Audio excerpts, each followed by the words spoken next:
I am Ray, and God wants you to remember your power. You see, those who do not know their power have no power, and the price of ignorance is slavery and death. That is the consequence of not knowing our power. What is this power, you may ask? You see, we are all made in the image of God, and therefore we are all divine creators of our reality. But if we don't realize that we are creating our reality, then we will create it accidentally, and we will not live the life that we desire.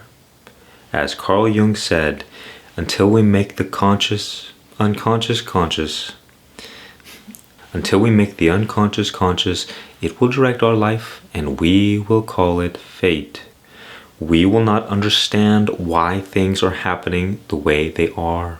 You see, life is but a reflection of what is within us. Our outer reality is a reflection of what is within, because life is being filtered through us. So whatever mind stuff that we have going on in here is going to shape the way we see the world. The world we see is shaped by our beliefs, by our identity and our self-concept, by our thoughts, by our feelings.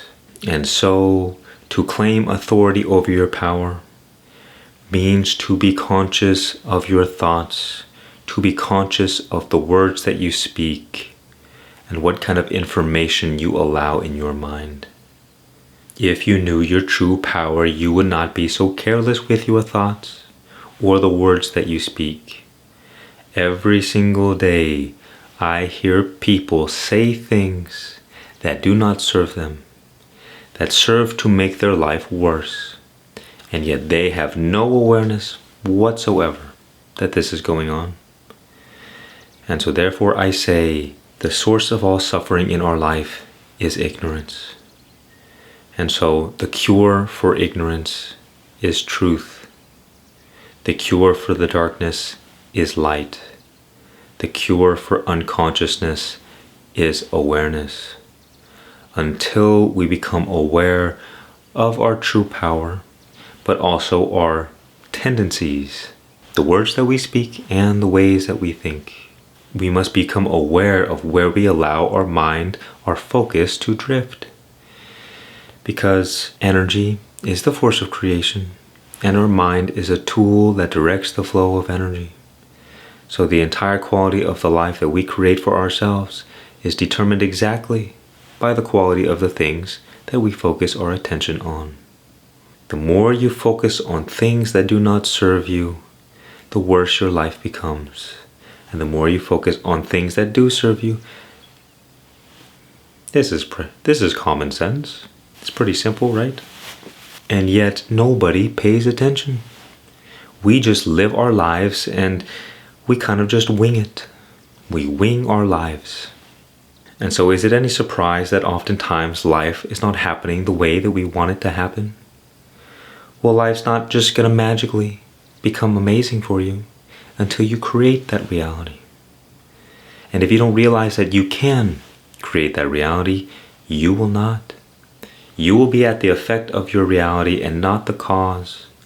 And so you will feel like life is just happening to you all the time. And you're always trying to react and clean up the messes and put out the fires, just trying to stay afloat and not drown. This is not the way you were meant to be lived. This is not the way you were meant to live. You can create any life that you desire, regardless of your current external circumstances. But you must know your power, and you must use it. You must claim authority over your divine birthright, so that you do not end up a slave to forces outside of your control. And this all begins with awareness. I say, if people only paid attention for one day to their thoughts and to the words that they speak, they would understand exactly why their life is the way it is. And yet we kind of just wallow in our suffering, never knowing why. Woe is me, my life is so terrible. What to do? Well, this is what to do. Begin paying attention to yourself. Embark on a journey of self-discovery. Observe yourself, the way you think, the things you get caught up in, what triggers you, what things cause you to ruminate, how do you speak, what do you speak about, where do you allow your focus to drift on a daily basis. The more aware you become, the more you claim your power. Because in ignorance, we are powerless. And once that ignorance begins to fade, we become powerful. Do not take this lightly if you want to live a good life. This is why most people do not live a life of their own making, of their own choosing. It's like the more unconscious we are, the more we behave like animals, without free will, at the mercy of our environment, as a slave to something else. But once you claim authority of your power and recognize it, you are free, and you are free to create any life that you desire. I am Ray. Let me know any questions you have in the comments down below. Much peace and many blessings.